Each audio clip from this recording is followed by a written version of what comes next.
할렐루야. 복음비전교회 주일 예배에 오신 여러분을 주님의 이름으로 축복하고 환영합니다. 우리 이 시간 다 같이 자리에서 일어서 주시기 바랍니다. 먼저 예배를 위해서 기도 드리시겠습니다. 사랑하는 아버지 하나님, 죄와 허물로 죽었던 우리를 그리스도의 십자가와 부활의 은혜를 통해서 살려주시니 감사를 드립니다. 우리의 죄를 대속하시기 위한 화목제물이 되시기 위해 십자가의 길을 가신 주님의 그 은혜를 기억하고 나 자신이 주인으로 행세하며 나 자신만을 위해 살아온 죄악된 옛삶을 벗어버리고 주님을 주인으로 모시고 주님을 위해 살아가는 복된 삶을 살아갈 수 있도록 도와주시옵소서. 수고하고 무거운 짐진 자들아 다 내게로 오라. 내가 너희를 쉬게 하리라 말씀하신 주님, 이 시간 우리 삶의 모든 고통과 아픔과 슬픔과 절망의 모든 짐들을 모두 주님 앞에 내려놓습니다.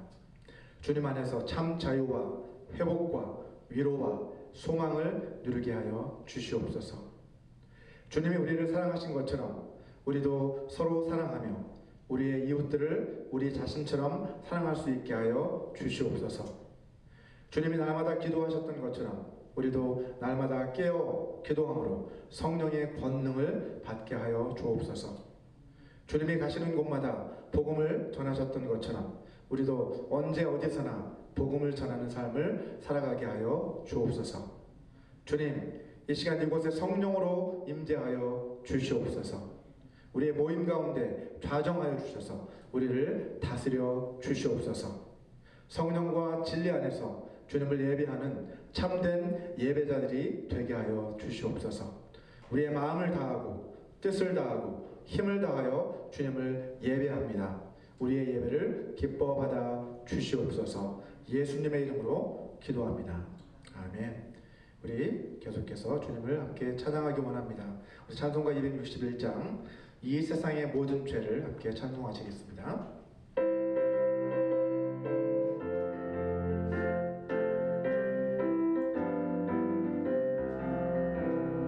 이 세상의 모든 죄를 밝히시는 주의 보혈, 성자 예수 그 귀한 피 찬송하고 찬송하세.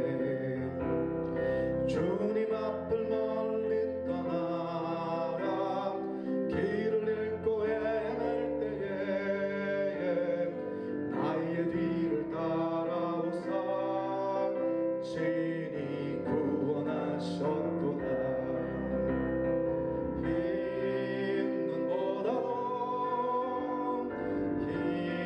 힘든 보다로 주의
예수의 보혈을 의지해서 우리 나가기 원합니다.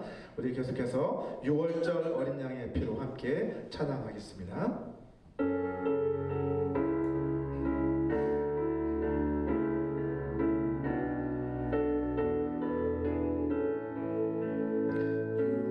어린 양의 피로 나의 삶의 문이 열렸네. 저 어둠의 권세는 이미 없네. 주 보혈의 능력으로 원수가 날 정죄할 때에도 난 의롭게 설 수 있네. 난 더 이상 정죄함 없네. 난 주 보혈 아래 있네. 난 주 보혈 아래 있네. 그 피로 내 죄 사했네.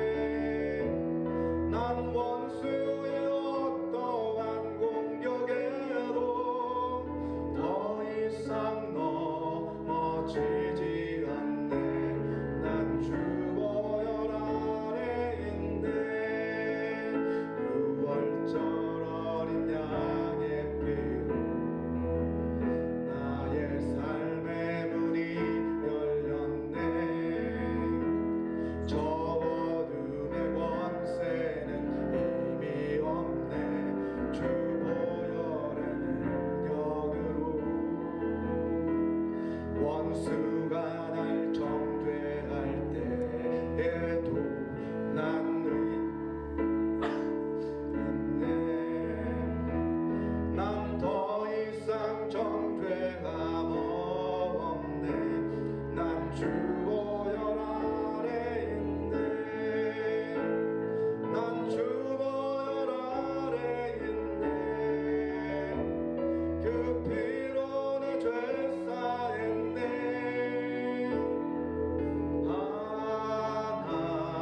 하나님의 긍휼 날 거룩게 하시었네. 난 주 보혈 아래 있네. 난 원수의 어떠한 공격에도 더 이상 넘어지지 않네. 난 주 보혈 아래 있네. 난 주 보혈 아래 있네. 그 피로 내 죄 사했네.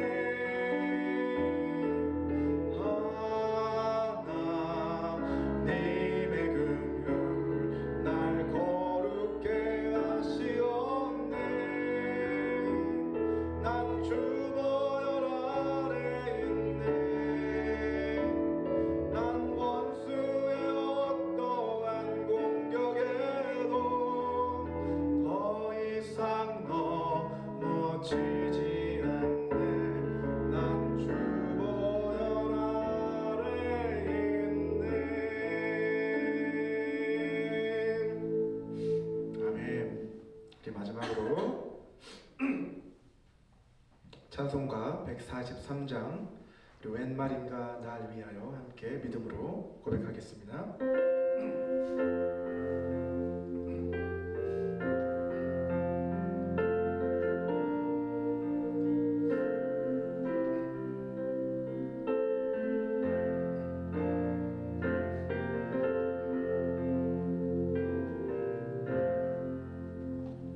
웬 말인가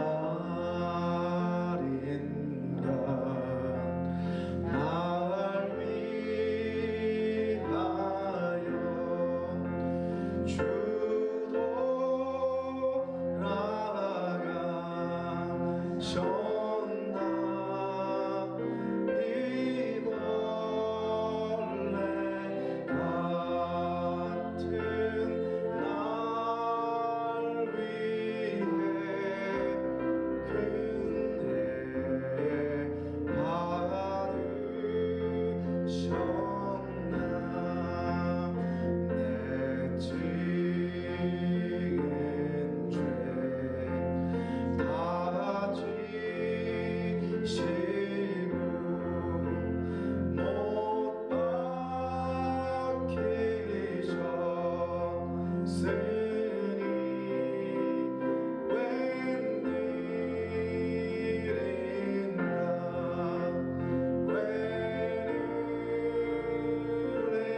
이 시간은 오늘 하나님께서 우리에게 주신 말씀 우리 봉독해 올려드리도록 하겠습니다. 오늘 주신 말씀 함께 봉독하도록 하겠습니다.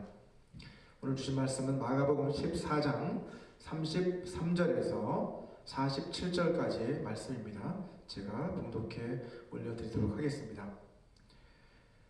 제6시가 되매 온 땅에 어둠이 임하여 제9시까지 계속하더니 제9시에 예수께서 크게 소리 지르시되 엘리 엘리 라마 사박다니 하시니 이를 번역하면 나의 하나님 나의 하나님 어찌하여 나를 버리셨나이까 하는 뜻이라.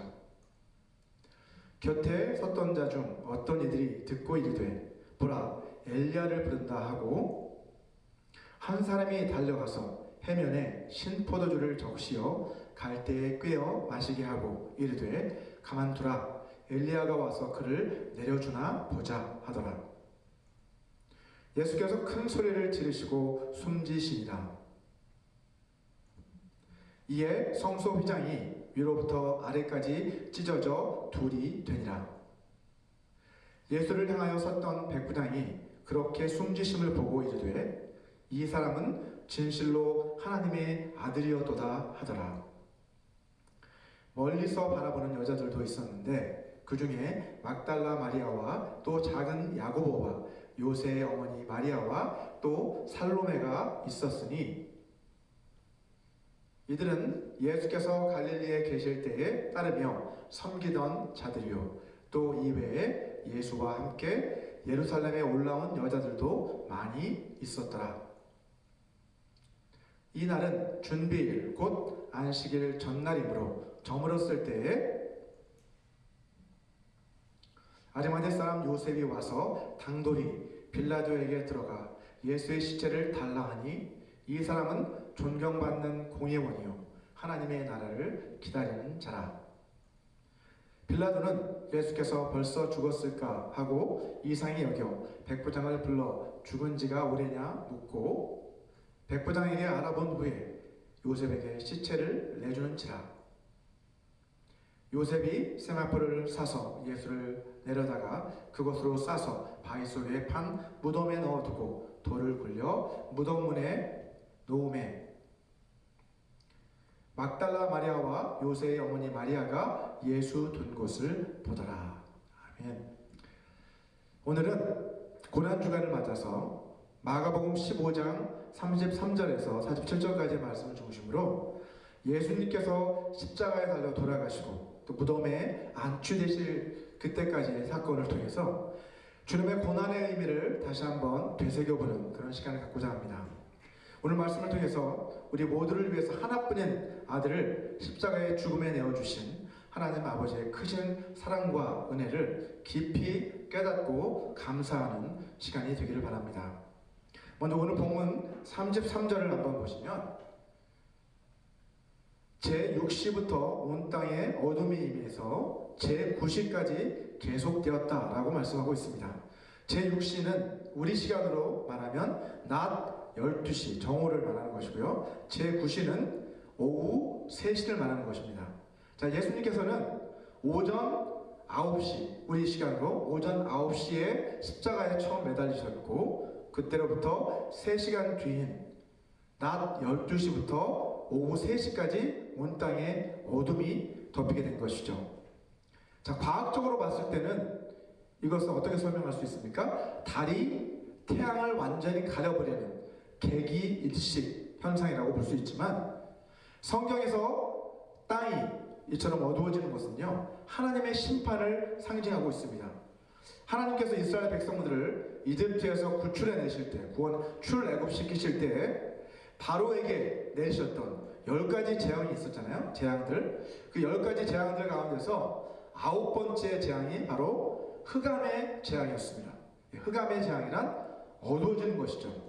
출애굽기 10장 21절 말씀을 보시면 이렇게 말씀합니다. 여호와께서 모세에게 이르시되 하늘을 향하여 내 손을 내밀어 애굽 땅 위에 흑암이 있게 하라. 곧 더듬을 만한 흑암이리라 라고 그렇게 명령하셨습니다.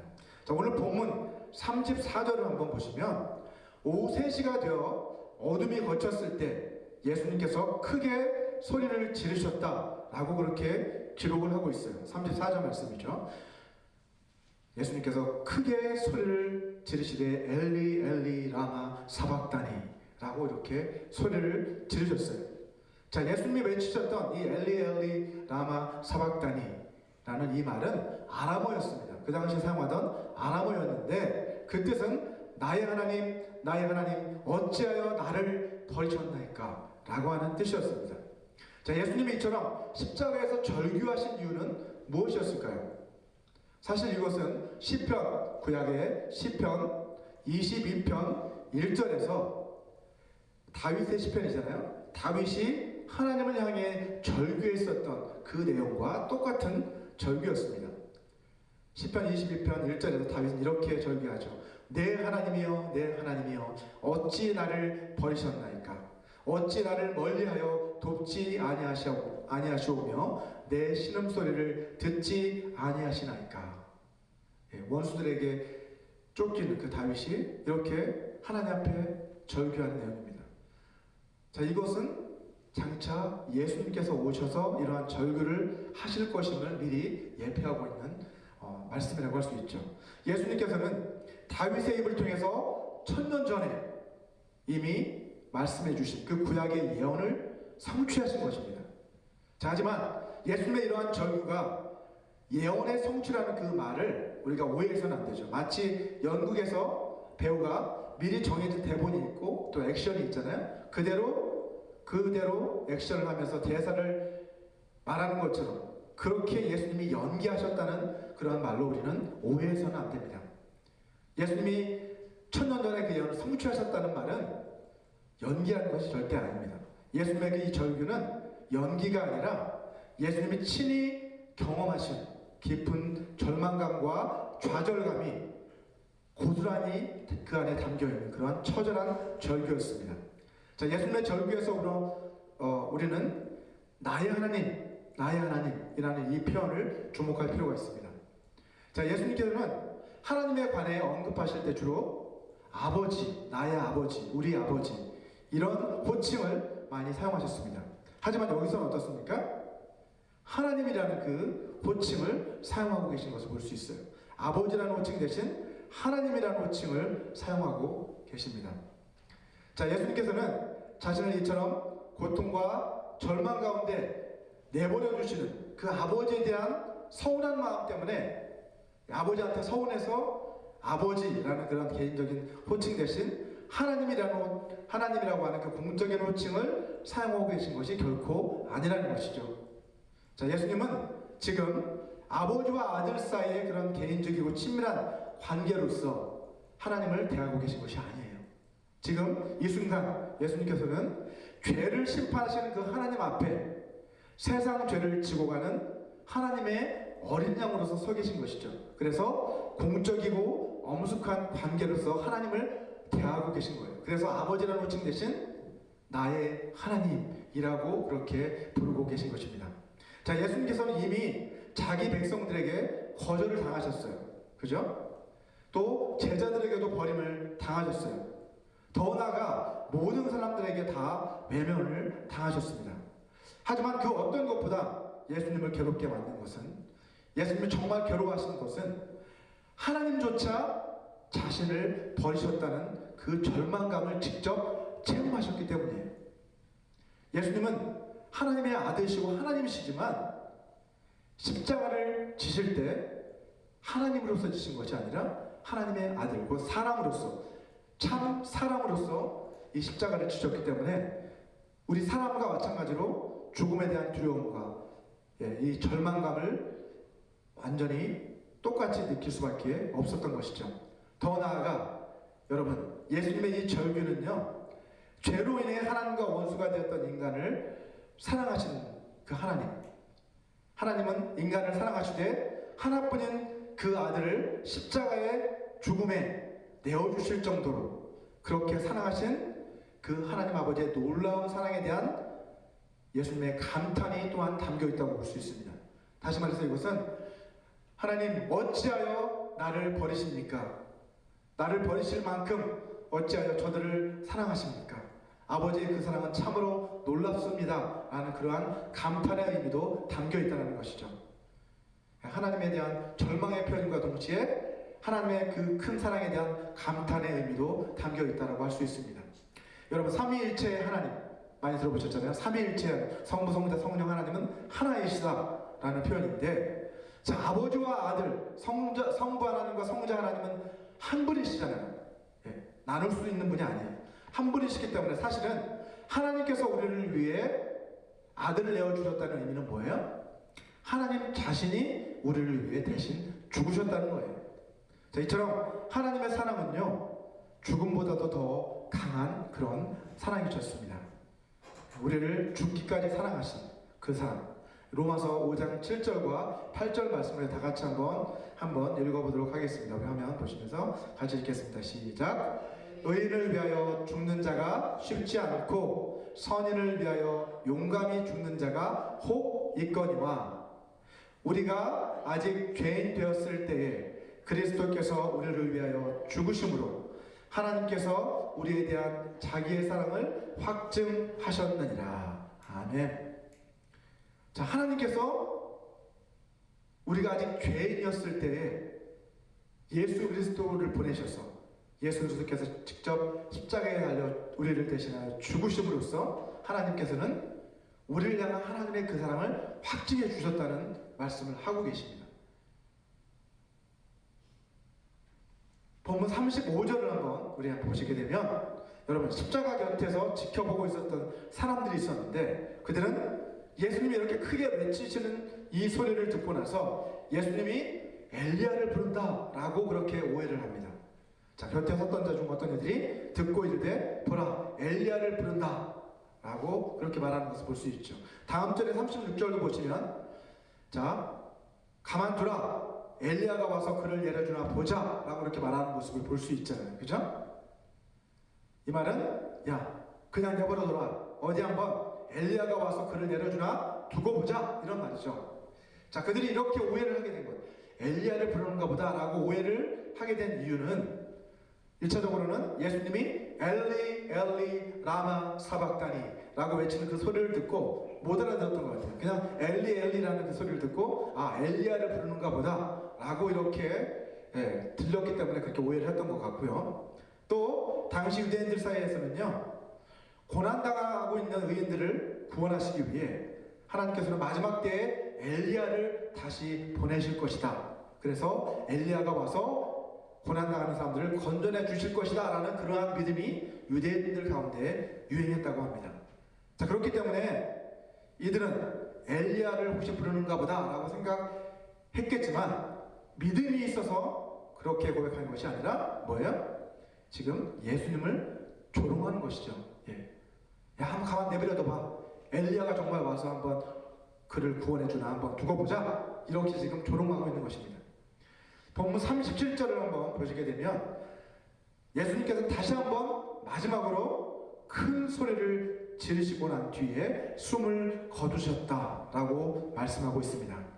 자, 여러분, 마가복음에서는 그냥 예수님께서 큰 소리를 지르셨다라고만 기록하고 있잖아요. 어떤 소리를 지르셨는지는 말씀하고 있지 않습니다.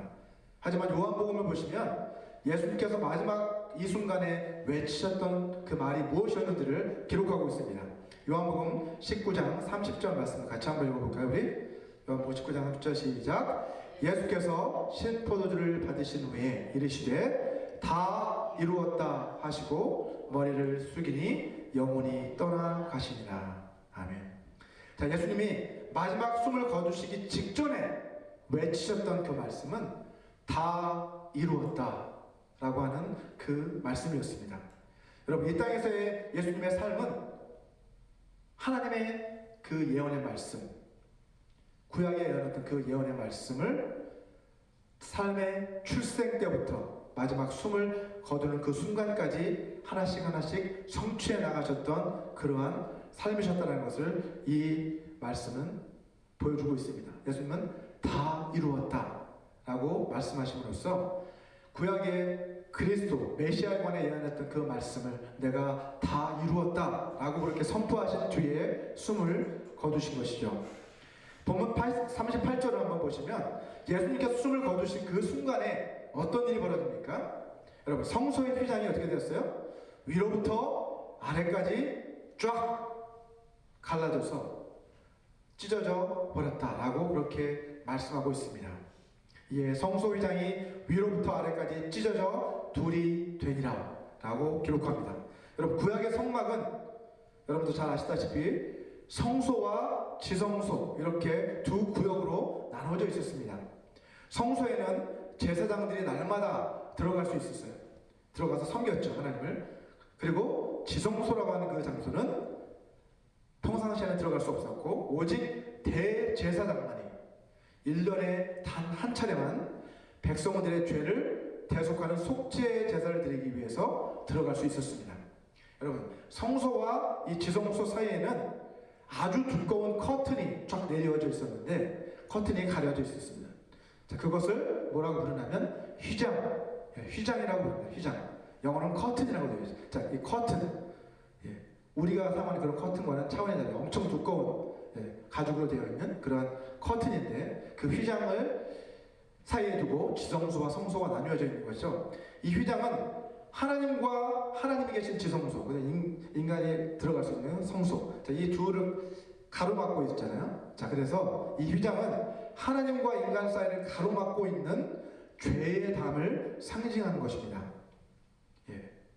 아담이 범죄함으로 인해 하나님과 인간 사이는 이 죄의 담으로 멀어지게 되었다는 거죠. 더 이상 우리는 하나님의 임재 앞으로 우리의 힘으로 나갈 수 없는 그러한 존재가 되고 말았다는 것을 상징적으로 보여주고 있습니다. 자, 그래서 에베소서 2장 14절 말씀은 이렇게 기록하죠. 같이 한번 읽어볼까요? 시작. 그는 우리의 화평이신지라 둘로 하나를 만드사 원수된 것 곧 중간에 막힌 담을 자기 육체로 허시고 라고 말씀합니다. 자, 원수된 것, 그 중간에 막힌 담이 뭐예요? 하나님과 원수. 왜요? 죄 때문에 우리 하나님과 원수가 되었잖아요. 그래서 하나님과 우리 사이에 막힌 담이 생겼다는 거예요. 그게 죄의 담이죠. 그 죄의 담을 예수님이 어떻게 자기 육체로 허셨다, 허물어내셨다, 이렇게 말씀하고 있어요. 자기 육체를 찢으심으로, 십자가에서 죽으심으로 그 죄의 담을 허무셨다. 그래서 우리가 하나님께로 나아갈 수 있게 되었다라고 성경은 말씀하고 있습니다. 자, 구약시대에는 하나님 앞으로 나아가기 위해서는요, 그래서 그냥 나아갈 수 없고 화목 제물을 가지고 나아가야만 했습니다. 대제사장을 찾아가서 이제 화목 제물을 가지고 찾아가서 화목 제사를 드려야만 하나님께로 나아갈 수 있었어요. 하지만 이제는 어떻습니까? 예수 그리스도께서 우리를 위한 영원한 화목 제물이 되셨기 때문에 우리는 이제 주님을 의지해 하나님 앞으로 나아갈 수 있게 되는 것입니다. 요한일서 2장 2절 말씀이죠. 그는 우리 죄를 위한 화목 제물이니 우리만 위할 뿐 아니요 온 세상의 죄를 위하심이라 라고 말씀합니다. 예수님께서 화목 제물로서 우리 대신 십자가에 달려 죽으신 거예요. 뿐만 아니라 예수님께서 우리의 영원한 대제사장이 되신다라고 성경은 말씀하십니다. 히브리서 4장 14절 말씀 같이 한번 읽어볼까요? 시작. 그러므로 우리에게 큰 대제사장이 계시니 승천하신 이 곧 하나님의 아들 예수시라. 우리가 믿는 도리를 굳게 잡을지어다. 아멘. 예수님께서 우리의 큰 대제사장. 자, 대제사장은 많았잖아요, 구약에. 하지만 예수님은 가장 위대한 대제사장이다. 영원한 대제사장이 되셔서 우리를 위해서 영원한 속죄의 제사를 드리셨다는, 자신의 피를 흘리심으로 그 예수의 피를 가지고 우리는 이제 담대하게 하나님 앞으로 나아갈 수 있게 되었다는 것입니다. 자, 우리 본문 39절을 한번 보시겠습니다. 본문 39절. 자, 본문 39절을 보시면 처음부터 끝까지 예수님의 죽음을 곁에서 지켜본 사람이 있었죠. 그 사람 누구였어요? 로마의 백부장이었습니다. 이 사형을 집행하던, 그 사형을 집행하는 데 있어서 리더 역할을 했던 백부장이 있었는데, 이 사람은 어떤 고백을 합니까? 우리 같이 한번 읽어볼까요? 39절 시작. 예수를 향하여 섰던 백부장이 그렇게 숨지심을 보고 이르되 이 사람은 진실로 하나님의 아들이었도다 하더라.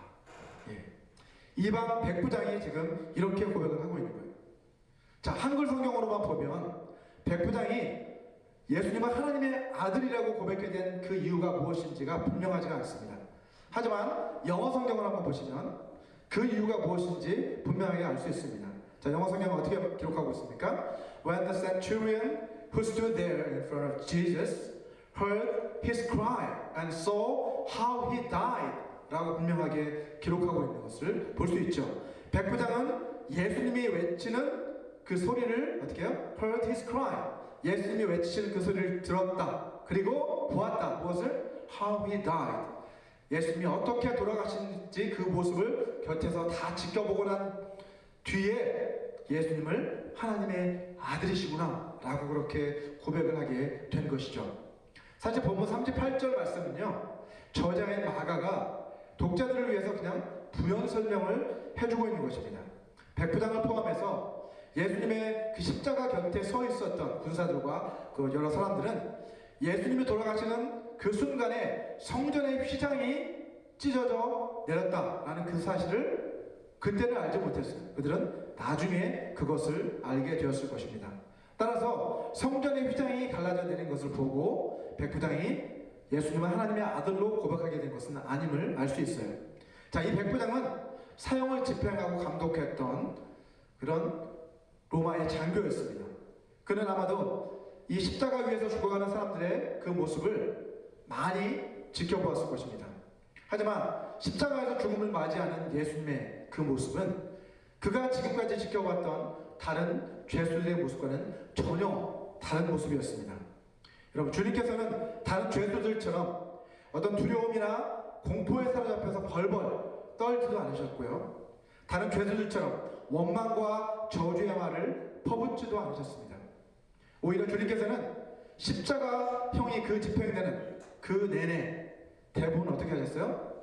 아무 말도 하지 않으셨어요. 침묵하셨죠. 그리고 자기를 십자가에 못 박는 그 사람들, 그리고 자기를 조롱하고 멸시하고 있는 그 사람들을 위해서 어떻게 하셨어요? 그들을 위해 기도하셨습니다. 자, 이러한 주님의 마지막 모습을 곁에서 지켜보면서 이 백부장은 분명 예수님은 다른 죄수들과 달리 무언가 특별한 분이시구나 라는 것을 깨달았을 거예요. 자, 이러한 그의 생각은 갑자기 대낮에 어떻게 되었습니까? 해가 어두워지고 온 땅에 어둠이 덮이는가 하면 땅이 막 진동할 정도로 큰 지진이 막 일어나는 것을 보고 아마도 그의 생각은 더욱 확고해졌을 것입니다. 아, 이분은 보통 분이 아니구나. 하나님의 아들이라고 되어 있죠. 사실은 신의 아들 뭐 이렇게 생각할 수 있겠죠. 이방인이었기 때문에. 마태복음 27장 51절을 보시면 이에 성소 휘장이 위로부터 아래까지 찢어져 둘이 되고 땅이 진동하여 바위가 터졌다라고 기록하고 있습니다. 그때 상황은 어둠이 깔리고 지진이 일어나는 그런 약간 무서운 그런 분위기가 연출되었던 것이죠. 사실 예수가 하나님의 아들이시다라고 하는 이 고백은요, 이스라엘 종교 지도자들과 이스라엘 백성들이 고백했어야 될 내용입니다. 하지만 이 고백을 오히려 누가 합니까? 이방인이었던 로마 장교인 백부장이 하게 된 것은 참으로 놀라운 일이 아닐 수 없습니다. 자, 그런데 더 놀라운 것은요, 그가 로마 황제를 신으로 섬겨하는 로마의 군인이었다는 사실이에요. 여러분, 황제가 아닌 다른 사람을 신이라고 부르는 것은 사실은 황제에 대한 반역죄에 해당했기 때문에 자칫하면 목숨이 위태로울 수도 있었습니다. 더군다나 이 예수님은 지금 어떤 상황이에요? 그가 무도한 죄인들이 받는 십자가형을 선고받고 사형을 당한 죄인이었기 때문에 로마 군인의 입장에서는 이 죄인을 하나님의 아들이다, 딴 데서는 의인이다 이렇게 고백하는 것은 굉장히 위험한 일일 수밖에 없습니다. 물론 이 당시 백부장이 자신이 한 이 고백의 의미를 얼마나 정확하게 이해하고 있었는지는 우리가 알 길은 없습니다. 그 개인의 고백이었죠. 자, 하지만 분명한 사실은 무엇일까요? 로마의 사형 집행관이었던 그의 입에서 그런 고백이 나오게 된 것은 그냥 우연히 일어난 것이 아니라 하나님의 섭리에 의해 일어난 일이라는 것입니다. 하나님은 이제 유대인들뿐만 아니라 모든 이방인들로부터 이제 그 입에서 하나님을 높여 부르는 그 일들이 일어날 것임을 이 사건을 통해 이제 예표하고 계십니다. 그런 예수님의 죽음 이후에 예수님을 하나님의 아들이라고 고백했던 최초의 인물이었어요. 자, 유대 전승에 따르면 이 백부장은 나중에 크리스천이 되었다고 합니다. 이처럼 마가가 백부장의 개인적인 고백이잖아요.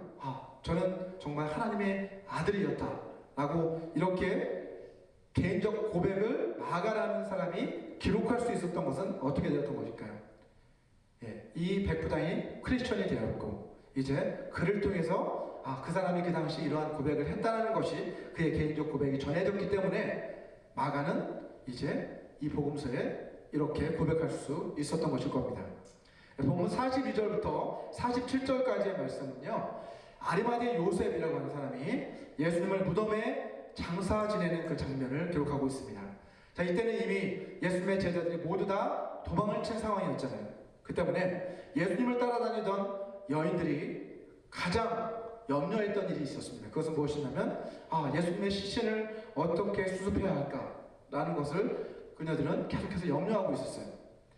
자, 그런데 우리 하나님께서는 여호와 이레의 하나님이시잖아요. 그죠?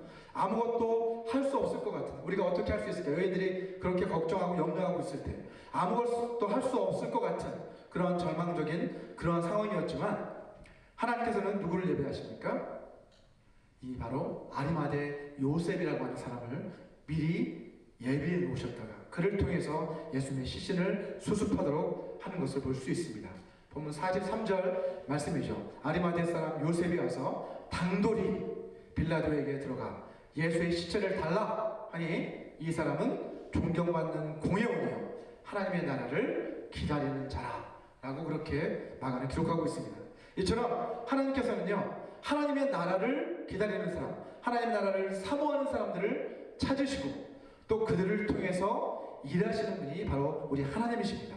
당시 유대의 종교 지도자들은 자신들이 하나님의 일을 하고 있다라고 그렇게 생각을 했어요. 하지만 그들은 오히려 하나님의 일을 하는 것이 아니라 오히려 하나님을 대적하는 일을 하고 있었습니다. 사실 아리마대 요셉은 그때까지 한 번도 예수님의 제자로 소개된 적이 없는 그런 사람이었습니다. 이 마지막 예수님의 시신을 수습하는 그 장면에만 등장하고 있어요. 어쩌면 그는 예수님의 제자가 정말 되고 싶었지만 공회원이라고 하는 자신의 그런 신분 때문에 선뜻 용기를 내지 못하고 있었는지도 모르겠습니다. 하지만 예수님이 십자가에 돌아가시고 모든 제자들이 다 비겁하게 도망을 쳤을 때 그때가 바로 하나님이 자신을 쓰실 때라고 하는 것을 그는 깨달았고 그래서 용기를 내서 담대하게 커밍아웃을 한 것이죠. 나도 주님을 따르는 자다 라는 것을 이러한 예수님의 시신을 수습하는 과정을 통해 사람들에게 보여주었습니다. 여러분, 우리 주변에도 이런 아리마대 요셉과 같은 사람들이 있습니다. 마음속으로는 하나님 나라를 간절히 사모하고 무언가 주님을 위해 일하고 싶지만 자신의 처한 환경 때문에 아직 주님을 위해 헌신할 그런 용기를 내지 못하고 계신 분들이 아마 여러분들 가운데도 분명히 계실 겁니다. 혹시 여러분 가운데 그런 분이 계시다고 한다면 아리마대 요셉을 통해서 용기와 소망을 얻으시기 바랍니다. 계속해서 하나님 나라를 사모하고 구하시길 바랍니다.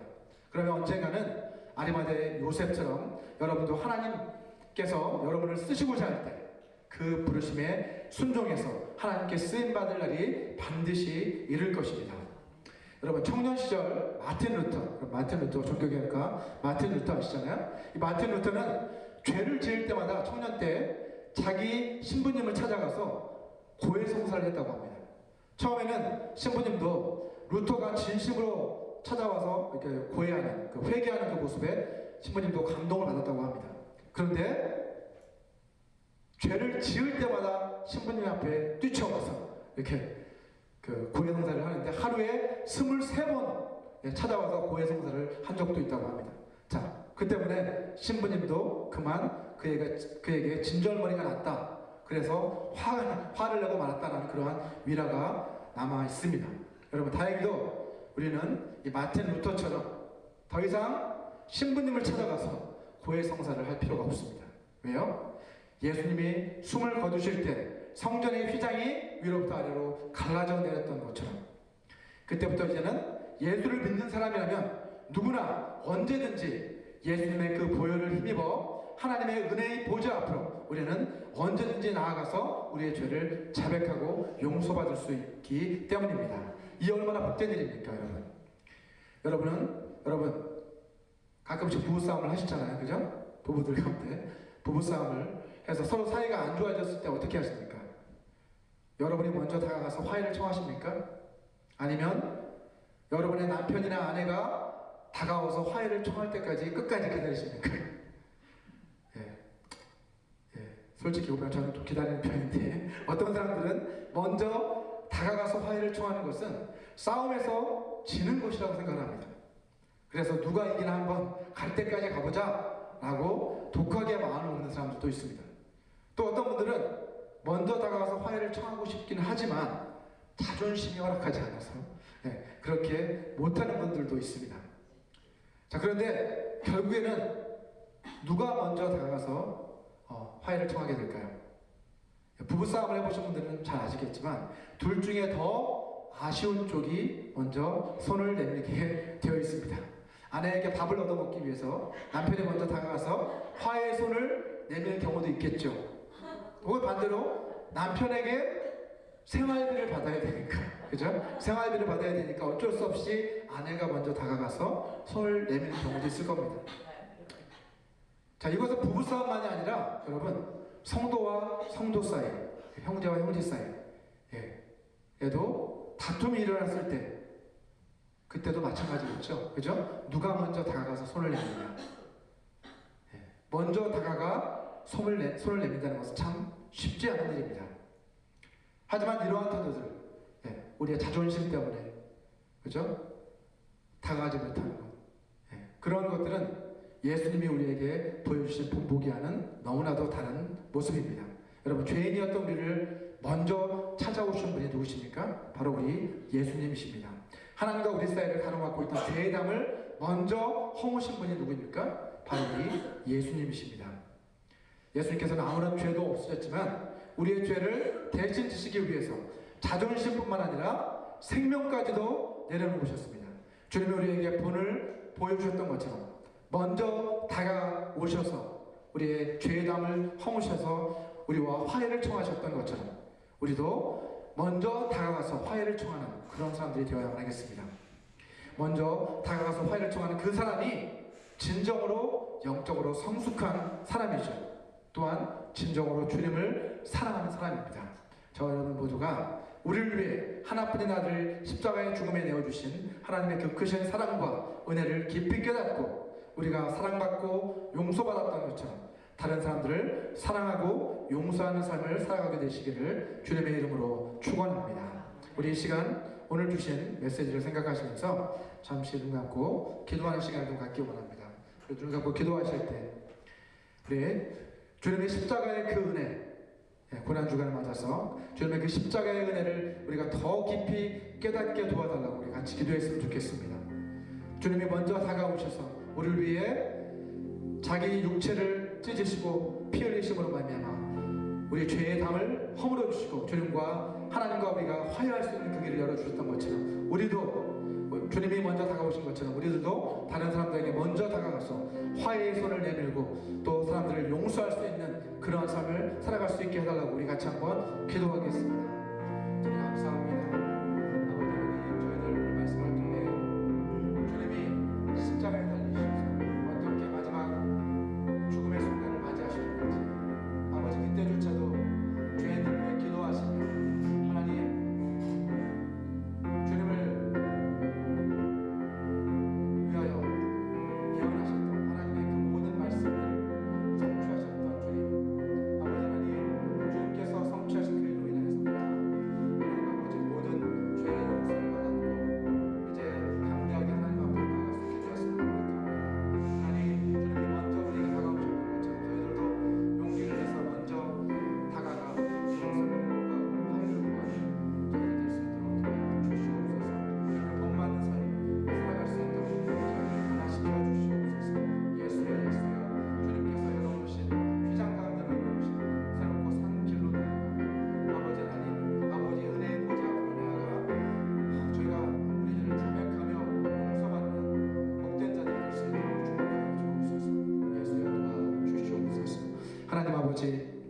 말씀을 통해 하나님 아버지의 크신 사랑과 주님의 십자가 은혜를 더 깊이 깨닫게 해주시니 감사합니다. 예수님께서 우리의 죄를 용서해 주시기 위해서 먼저 다가오셨던 것처럼 우리도 다른 사람들에게 먼저 다가가 화해를 청하고 용서를 베풀 수 있는 그러한 삶을 살아갈 수 있게 하여 주시옵소서. 지난 한 주간도 우리를 지켜주시고 우리 삶의 모든 필요를 공급해 주신 주님의 그 은혜에 감사해서 이 시간 이 물질을 주님 앞에 올려드립니다. 기뻐 받아 주시옵소서. 주님 나라 영광을 위해 사용하여 주시옵소서. 예수님의 이름으로 기도합니다. 아멘. 우리 다 같이 자리에서 일어서 주시기 바랍니다. 마지막 결단의 찬양 다시 복음으로 부르시고 축도로서 예배를 마치도록 하겠습니다.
기도하겠습니다. 지금은 주 예수 그리스도의 은혜와 하나님의 사랑과 성령 하나님의 교통하심이 십자가의 사랑과 은혜를 깊이 깨닫고 주님을 본받아 먼저 다가가 화해하고 진정한 용서를 베푸는 삶을 살아가기로 결단하는 모든 사람들에게 영원히 함께 하시기를 간절히 축원하옵나이다.